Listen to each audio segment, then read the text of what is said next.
So my name is Roohallah Mobarez. Mobarez is my father's name. He wasn't born with that name. He was granted it from the Afghan community in Afghanistan. Mobarez means fighter, soldier, warrior.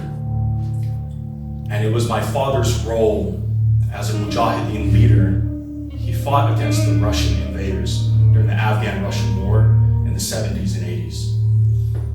And it was during that time that a grenade blew up in front of my father, and he forever had shrapnel lodged in his chest, specifically in his lungs. And it was because of those war efforts that my father was granted passage to America. We migrated here in the early 90s. We're a young Afghan family acclimating to the American culture, the tradition, the language, and throughout it all, my dad supported us. He was a security guard, and he worked the midnight shift, the graveyard shift. And there was 9 of us, my mom, my dad, and 7 kids, and I'm the youngest in the lineup. You can imagine, 5'3", 5'5", gentleman in some security guard outfit, with early male pattern baldness, but he had a comb over to cover it up, real smooth. And he had this full beard, this beautiful, well-maintained beard, and these glasses that covered his face. And his hands were covered in these beautiful rings from Afghanistan. And 2 of his fingers were mangled because before he was Mobarez, he was a carpenter. And he may have smelled my dad before he saw my dad, because he used to put on the worst cologne ever. And we used to make fun of him as kids. We'd be like, Dad, turn it down, it's too much, it stinks, it smells like old wood. And he would make sure, if he didn't smell him the first time, he definitely smelled him like the second, third, fourth, fifth time. Because he would dab it behind the ears, he'd go on the neck, he was very, very smooth with putting it on the wrist. And that was my dad, and when he would work the graveyard shift, he'd come home just in time to take me and my siblings to school. And as the youngest, he would pull up in the driveway and yell out, "Hi, hi!" And I'd run up to the door and welcome him home and grab his lunch pail and give him hugs and kisses and grab his beard and rub it into the cheek of my neck, and it would tickle, and I'd start laughing. And as the youngest, my dad used to always take me with him to the hospitals or to doctors because I needed to translate, and I'd translate for my father. And I remember the time when my dad and I were in the hospital room, and I'm trying to explain to my dad something that was really hard to explain, and I'm like, Doctor, I'm going to diabetes today. And we're both like, what's diabetes? And I'm trying to explain this to my father, but console him at the same time, because this is such an intangible thing, as I'm trying to explain that there's sugar in your blood, and I'm a child. And it felt like I was giving my dad his death sentence. And I'm the conduit between this doctor and my father. And I'm trying to console him because it was the least that I could do, because he was always there for me. Because I had my fair time in hospital rooms and doctors, because I too had a war injury. As an infant, I had contracted polio. And I still live with the physical disabilities of polio. I always will. And it was in those hospital rooms, those packed hospital waiting rooms, and those sterile hallways, and those elevators going from x-rays to labs and x-rays again, that I bonded with my father, and he became my confidant and someone that I trusted, and became my best friend. And so when I was about 14 and my dad was hospitalized, it was kind of a relief that I didn't have to translate. My brother translated, my older brother. And it felt off, because I was always translating, but it was different this time. I got to hang out with my dad, just like watch movies with him on the hospital bed, and it was cool. And I remember when we were there, and he's like, "Bache, we could drosh that. You should get a haircut."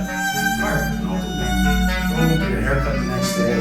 Really excited to see my dad the following day. My brother picks me up from school, and we go up the elevator, and we're about to bust open the door, and I'm like, "Check out the haircuts!" And in the room, there are men from the Afghan community, some of which that I haven't seen for years.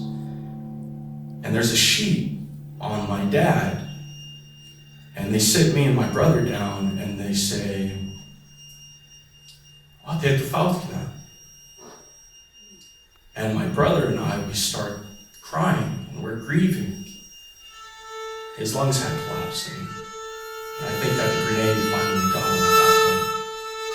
And when I catch my breath, I ask if I can give my dad a hug and a kiss one last time. And it's just some bullshit religious rule that prevented a young boy from having that closure with his father, and they told me no.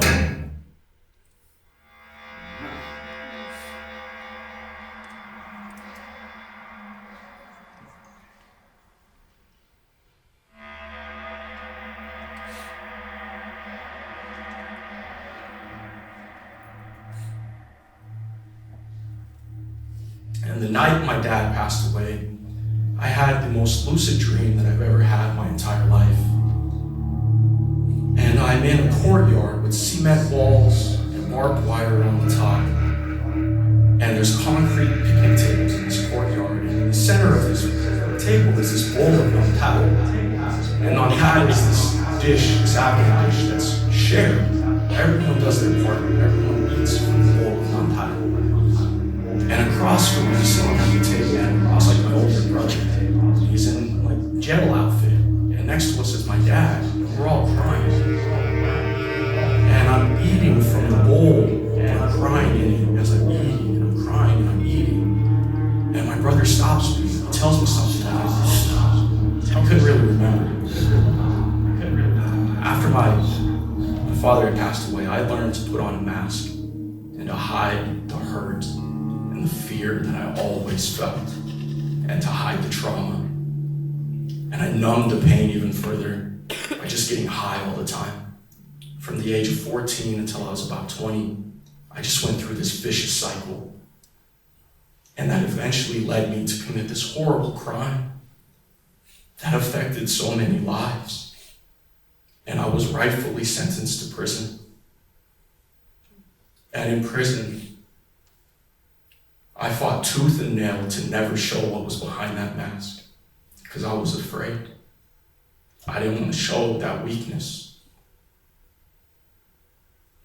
And until the 6th year of my prison sentence in my mid-20s, I was in a drug and alcohol program.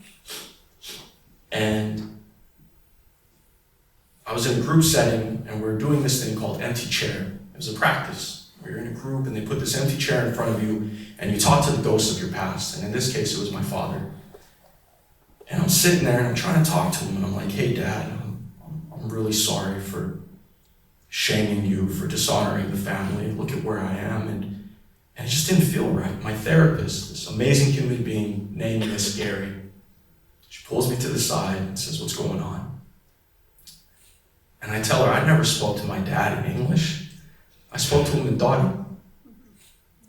And she says, "Okay, let's go to my office." And we go down to her office, this little cramped room. She tells me to sit down. She puts this empty chair in front of me. She says, "You were going to talk to your dad. I don't need to know what you say. This is for you." And so I stare at this chair and I close my eyes and I say, "Atai. Marbuch, not Haraktum, Abrit Bordom, Sharamkdom, Kulligir Sharamkdom, Toch Makjarastum, Marbuch." And Miss Gary, after I get done, tells me, "I want you to tell your dad about all the things he missed out on, that he would have been proud of." And I go through that short list, and she says, "Now it's time for your dad to hug you." And I feel these arms wrap around my body, and these mangled fingers on my shoulder. His beard is scratching my face, and the smell hits me. his cologne. And he takes me to this courtyard, concrete walls and barbed wire on the top. And seated at this picnic table is 14-year-old me crying. And we sit down and we all eat from this bowl of nandai. And this kid version of me is crying into the bowl as he's eating from it. And I stop him.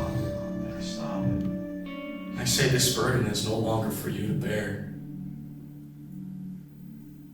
I can take it from here. And I open up my eyes and I look at this empty chair in front of me. And the dream that I had when my dad passed away that night, it finally made sense.